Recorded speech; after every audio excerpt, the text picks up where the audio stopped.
Madurai famous ஜிகர்தண்டால basundi அப்படின்னு சொல்லிட்டு ஒரு மேட்டர் ஆட் பண்ணுவாங்க. ஜிகர்தண்டா குடிச்சவங்களுக்கு தெரியும் அந்த பாசுந்திங்கிற விஷயம் தான் வந்து ஜிகர்தண்டாவோட டேஸ்ட் என்ஹான்ஸ் பண்ற ஒரு விஷயம். அந்த பாசுந்தியை தான் இன்னைக்கு நம்ம வீட்டில் ட்ரை பண்ணி பார்க்க போறோம். கொஞ்சம் நட்ஸெல்லாம் ஆட் பண்ணி இந்த பாசுந்தி நம்ம ட்ரை பண்ணி பார்க்க போறோம். இந்த பாசுந்தி செய்யறதுக்கு தேவை நிறைய பால், அதை விட அதிகமா பொறுமை. கிண்டிகிட்டே இருக்கணும். அங்கங்க அடி பிடிக்கும், அதை எடுத்து விட்டுட்டு ஆடையெல்லாம் ஒரு பக்கம் சேர்த்தி வச்சு இந்த பாசுந்தி செஞ்சு முடிக்கிறதுக்கு கண்டிப்பா 25 மினிட்ஸ்லேருந்து 35 மினிட்ஸ் வரைக்கும் ஆகும். இந்த பால் எவ்வளோ சேர்க்கணும், சக்கரை எவ்வளோ சேர்க்கணும், இது எல்லாமே நான் டிஸ்கிரிப்ஷனில் கொடுத்துருக்கேன். எனக்கு கொஞ்சம் அது கெட்டியாக இருந்தால் பிடிக்கும்னு தோணுச்சு, அதனால நான் கெட்டியாக செஞ்சு எடுத்திருக்கேன். உங்களுக்கு வேணும்னா கொஞ்சம் கெட்டியாக இருக்கு முன்னாடியே நீங்கள் எடுத்துக்கலாம். ட்ரை பண்ணி பார்த்துட்டு எப்படி இருக்குன்னு சொல்லுங்க. This is fully food.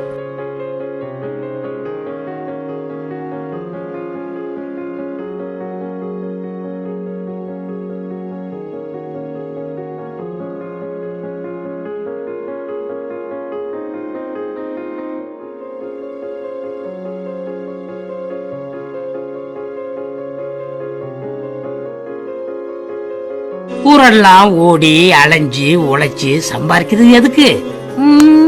இதுக்கு தானே.